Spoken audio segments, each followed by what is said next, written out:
Welcome back to channel dear student. देखिए, आज के ग्रुप डिस्कशन में जो टॉपिक रहने वाली है वो है ई लर्निंग। ये बहुत ही इंपॉर्टेंट टॉपिक है, करंट अफेयर से लिया गया टॉपिक है।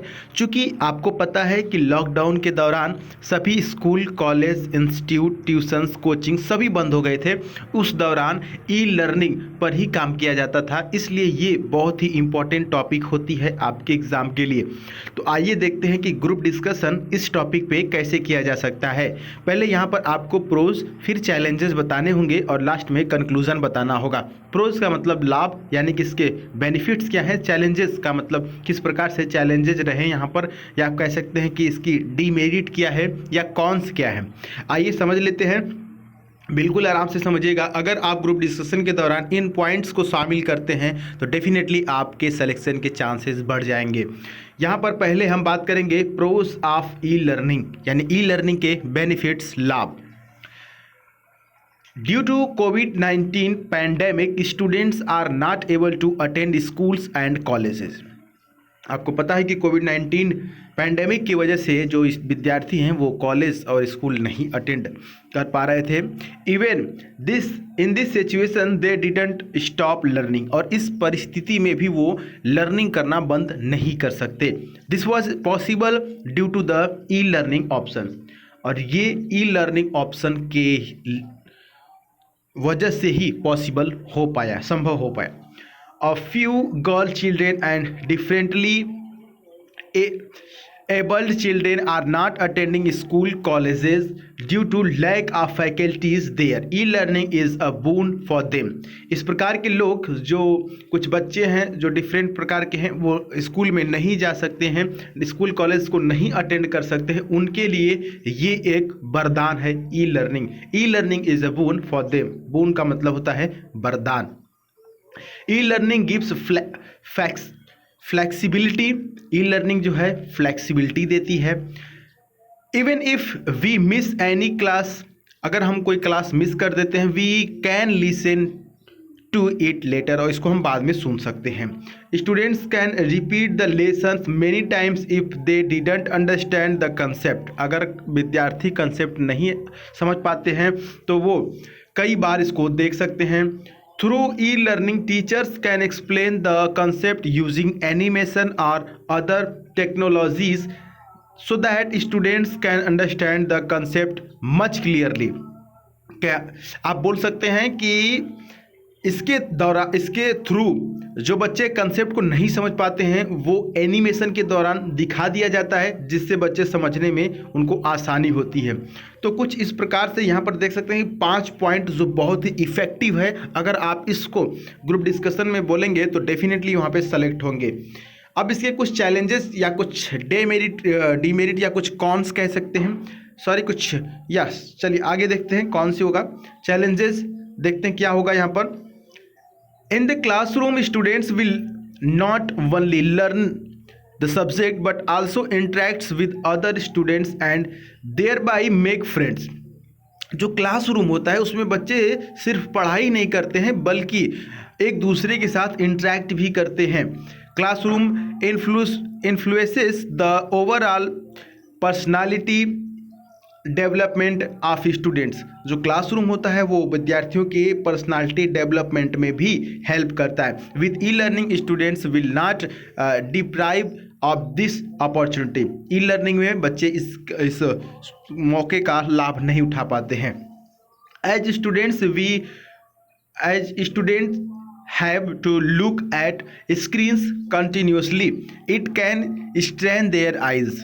जैसे कि आप देख सकते हैं कि इसको लगातार स्क्रीन पे देखना होता है, ये उनकी आंखों के लिए बुरा हो सकता है। With e learning teachers may not be able to focus on all the students. E learning के दौरान जो टीचर हैं वो सभी बच्चों पर फोकस नहीं कर पाते हैं।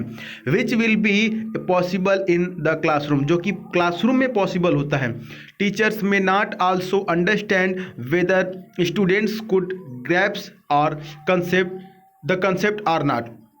टीचर नहीं समझ पाते हैं कि बच्चे को कंसेप्ट समझ में आया है कि नहीं आया है। The classroom environment is lively in nature, whether sitting in front of a computer और smartphone. to listen to the classes will be boring.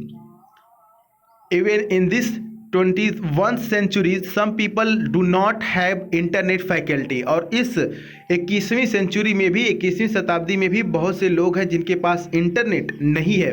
So e learning depends on their equality between rich and poor. इसलिए आप ये भी कह सकते हैं कि जो ई लर्निंग है वो अमीर और गरीब के बीच में ये इक्वली नहीं काम करता है.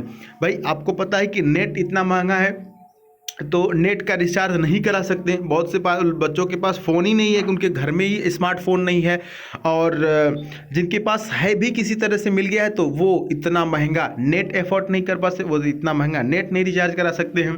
तो कुछ इसके डीमेरिट हैं. आगे देखते हैं क्या है.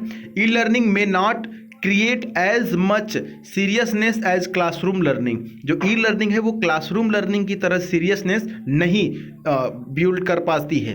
So students may not be motivated through the listen to the class. इसलिए बच्चे जो है क्लास को सुन कर के मोटिवेटेड नहीं हो सकते हैं क्योंकि वो अपने घर में बैठ के देख रहे होते हैं.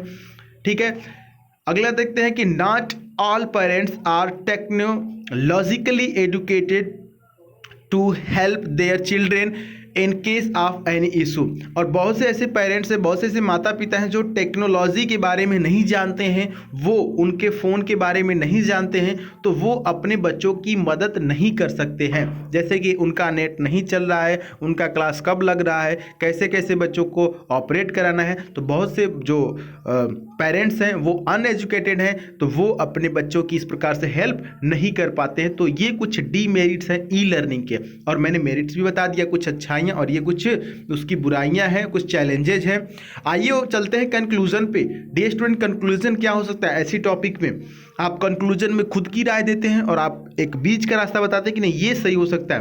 कह रहा है यहाँ पर देखिए, आप बोल सकते हैं कि e learning is super beneficial for student as well as teacher, specially in this कोविड-19 पैंडेमिक सिचुएशन. कह रहा है कि ई लर्निंग जो है एक बहुत ही बढ़िया बेनिफिशियल है, किसके लिए? स्टूडेंट के लिए और साथ ही साथ टीचर्स के लिए, और ख़ास करके इस कोविड-19 पैंडेमिक सिचुएशन में. But it can not be sustainable alternative to classroom learning. लेकिन ये क्लासरूम लर्निंग की जगह नहीं ले सकता. It can only be use as a supplement. ये सिर्फ एक सप्लीमेंट के तरफ से यूज हो सकता है. जैसे सप्लीमेंट लेते हैं उस तरह से ये यूज होता है. Supplement means what? जैसे आप खाना खाते हैं, खाना तो आपने खाया, लेकिन खाना खाने के साथ साथ एक सप्लीमेंट होता है.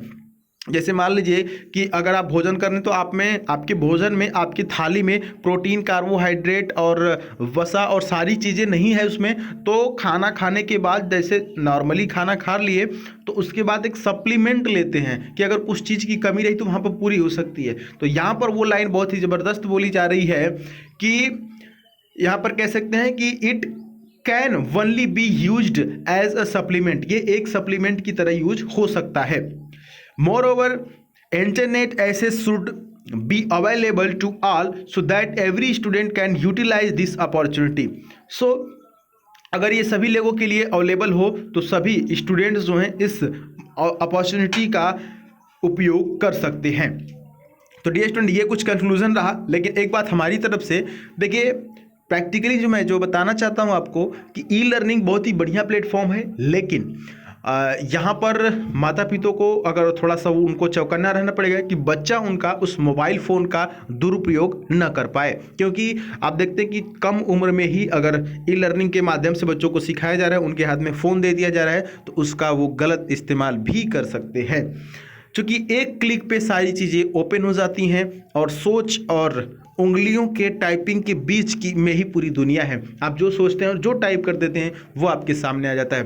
तो मेरे हिसाब से ई लर्निंग, अगर आप जैसे यूथ जो इस वीडियो को देख रहे हैं उनके लिए बहुत ही बढ़िया प्लेटफॉर्म है, क्योंकि आपको पता है कि गलत क्या है और सही क्या है, आपका करियर कहाँ पे है और आपका करियर कहाँ पे बर्बाद हो सकता है, कहाँ पे बन सकता है. तो ये उन लोगों के लिए बहुत ही बढ़िया है जो ये चीज़ समझ सकते हैं बिल्कुल अच्छी तरीके से, जो मैच्योर हैं, जो समझ सकते हैं कि गलत क्या और सही क्या है. या कि फिर जो टीचर्स हैं उनके लिए बहुत ही बढ़िया ई लर्निंग प्लेटफॉर्म है, क्योंकि आप भी ई लर्निंग से ही अपना पूरा तैयारी किए हैं इस बार पैंडेमिक में, लॉकडाउन में, तो आप इसका जो लाभ है समझ पाते हैं।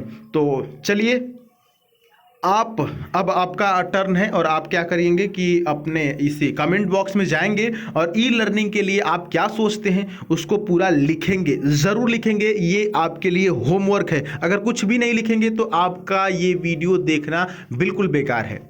वीडियो देख करके आप चले जाएंगे तो बिल्कुल बेकार है, भूलने के चांसेस है। आप खुद से अपनी कुछ पॉइंट्स इंक्लूड करके कमेंट बॉक्स में डालिए। नहीं कुछ समझ में आया तो यहीं से एक दो टॉपिक उठाइए, यहीं से एक दो पॉइंट उठाइए और उसको लिख डालिए। क्योंकि देखिए, प्रैक्टिस नहीं करेंगे ना तो आपके फेल होने के चांसेस हैं। तो आपको प्रैक्टिस करनी है तो करिएगा, लिखेंगे कमेंट बॉक्स में। चलिए मिलेंगे नेक्स्ट वीडियो में, अपनी राय ज़रूर दीजिएगा। तब तक के लिए जय हिंद, वंदे मातरम।